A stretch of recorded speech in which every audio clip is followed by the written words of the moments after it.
Welcome YouTube. I am Aniket and you are watching Wet Study. तो चलिए आज का टॉपिक डिस्कशन जिस पर हमें करना है वो स्टार्ट करते हैं, जिसका नाम है ट्रांसक्रिप्शन।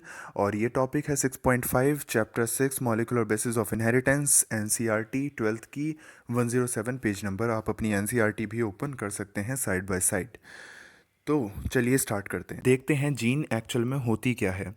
तो जीन जो वर्ड आता है ये ज़रूर आपके दिमाग में आते ही डीएनए ज़रूर आया होगा।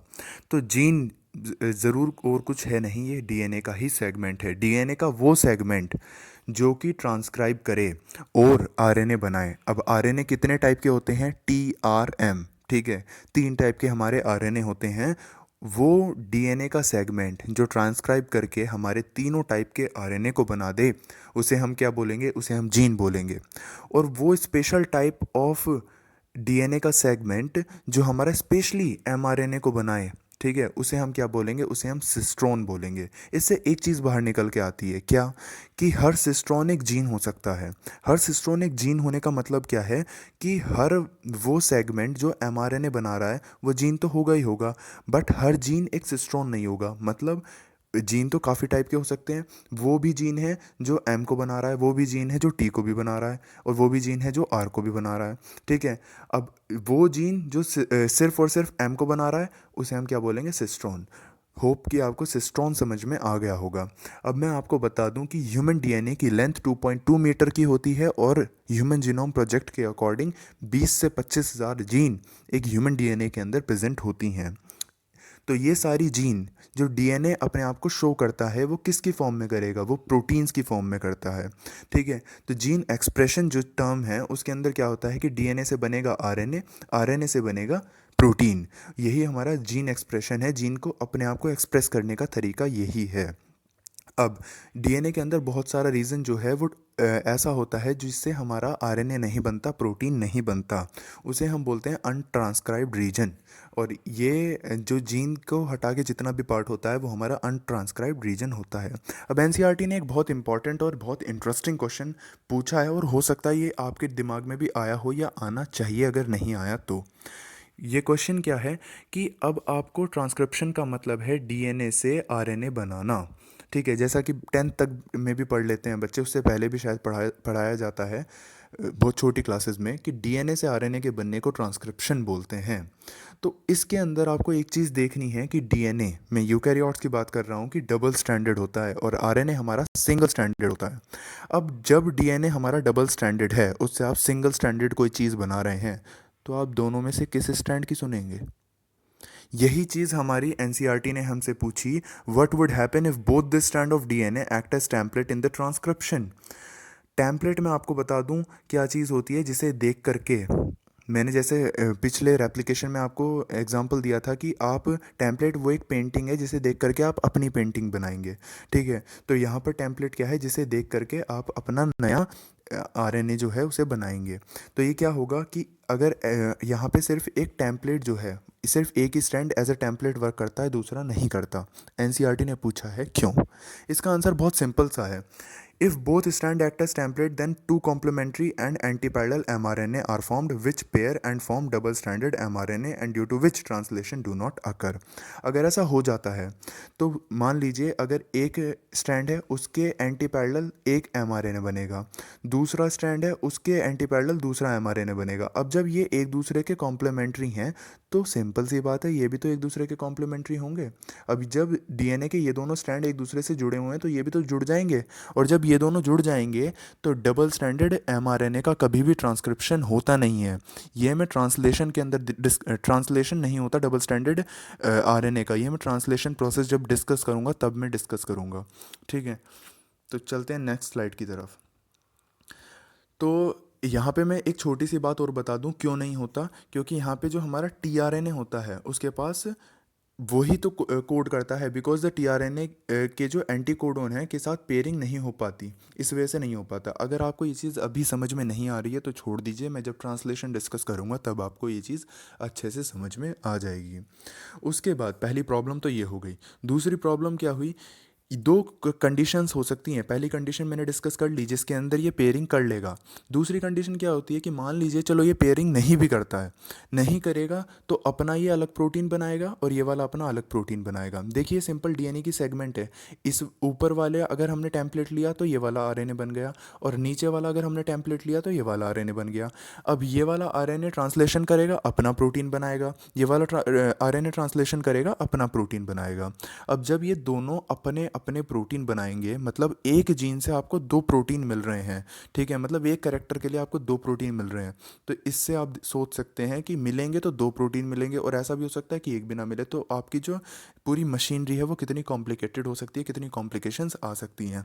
तो अगर मैं शॉर्ट में प्रॉब्लम्स को डिस्कस करूं तो दो प्रॉब्लम मेजरली हो सकती हैं कि या तो दोनों आरएनए फॉर्म हो जाएं और दोनों एंटी पैरेलल हो, कॉम्प्लीमेंट्री हो, जो कि डबल स्ट्रैंडेड आरएनए को फॉर्म कर दें, या फिर दोनों डिफरेंट प्रोटीन बनेंगे और जो कि कॉम्प्लिकेट कर देंगे जेनेटिक इन्फॉर्मेशन ट्रांसफ़र मशीनरी को।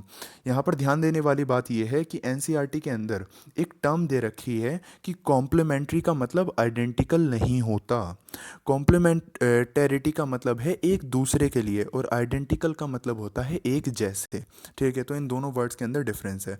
अब इसका सॉल्यूशन क्या है? प्रॉब्लम तो हमने देख ली, सॉल्यूशन क्या है? सॉल्यूशन है ओनली एक स्ट्रैंड ही हमारा टेम्पलेट की तरह एक्ट करता है। ठीक है, इसीलिए हमारा एक ही स्ट्रैंड टेम्पलेट की तरह एक्ट करता है, और आपको सॉल्यूशन के साथ आंसर भी मिल गया एनसीईआरटी का। ठीक है, अब हम डिस्कस करते हैं कुछ एक नोट जो कि बहुत इंपॉर्टेंट नोट है। ये नोट हमारा क्या बोलता है कि non template do not code for RNA even then it is called coding strand. जो अब हमारा एक टेम्पलेट हो गया, एक नॉन टेम्पलेट हो गया, डीएनए के सेगमेंट की मैं बात कर रहा हूँ। तो जो नॉन टेम्पलेट है उसे हम कोडिंग स्ट्रैंड बोलते हैं। देखिए इसके पीछे रीज़न क्या है। जो हमारा नॉन टेम्पलेट है, मतलब कि वो कोड नहीं कर रहा आरएनए के लिए, मतलब कि उसका जो सीक्वेंस होगा वो आरएनए के सीक्वेंस के सिमिलर होगा। क्यों? क्योंकि जो नॉन टेम्पलेट है वो टेम्पलेट के साथ तभी तो पेयरिंग हुई है उसकी। अब इसके जैसा हमारा आरएनए बनेगा। अब मान लीजिए यहाँ पे एडेनिन है और यहाँ पे थाइमिन है।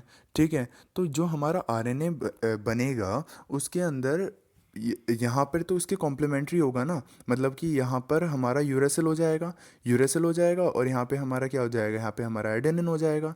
ठीक है, और ऐसे यहाँ पे होगा। इसे मैं और डिस्कस करता हूँ। देखिए जैसे यहाँ पे हमारा एडेनिन है और थाइमिन है, अगर ये हमारा नॉन टेम्पलेट है या फिर कोडिंग है या फिर सेंस है, और ये हमारा टेम्पलेट है, तो टेम्पलेट वाला हमारा क्या बनाएगा, आरएनए बनाएगा।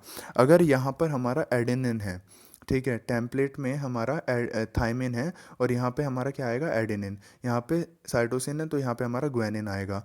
ठीक है, यहाँ पर अगर ग्वानिन है तो यहाँ पे हमारा साइटोसिन आएगा। अब इसका पूरा जो सीक्वेंस है वो क्या टेम्पलेट के पूरे सीक्वेंस, नॉन टेम्पलेट के पूरे सीक्वेंस से नहीं मिल रहा है। तो यही रीज़न है कि बिकॉज इट्स कोड या फिर sequence match with the nearly formed mRNA except U in place of thymine. ये रीज़न है कि वो कम्प्लीटली मैच करता है, इसलिए हम इसे क्या बोल देते हैं, कोडिंग बोल देते हैं।